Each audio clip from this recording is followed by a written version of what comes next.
డాక్టర్లు వీళ్ళకి ఆశలు మొత్తం నీరు గారిపోయినాయి. నన్ను ప్రార్థన చేయమని నేను చేయను అంటున్నా. ఎందుకంటే పద్దాకి ఇది అబ్బాయిలు అబ్బాయిలు అంటారు ఎందురా అని చేయనంటే చేయనని. ఎందుకంటే అలా వీళ్ళ ఆయన మీద కోపం అన్నమాట. ఎందుకని ప్రార్థనకు రాడా, అవునా, అవసరానికి ఇటు అంటున్నాడా, తర్వాత గట్టి పడుతున్నాడా, నేను చేయలే. ఆయనే వచ్చి కూర్చొని నీ దండం పెడతానయ్యా, నా కొడుకు కనుక పుట్టపోతే ఊరు వదిలి వెళ్ళిపోతాను నేను అన్నాడు.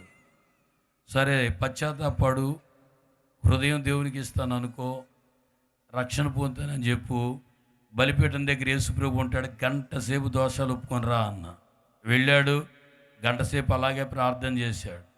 కిందకు వచ్చేలోపు అలా స్తోత్రం చెబుతుండగా స్వరం వినపడుతుంది, ఆనంద్ బాబు అని పేరు పెట్టు అని. స్తోత్రం చెప్పాలి. వేయ్, నీ మనవడి పేరు ఆనంద్ బాబు, ఫోన్ కలిపి అన్న. ఫోన్ కలిపి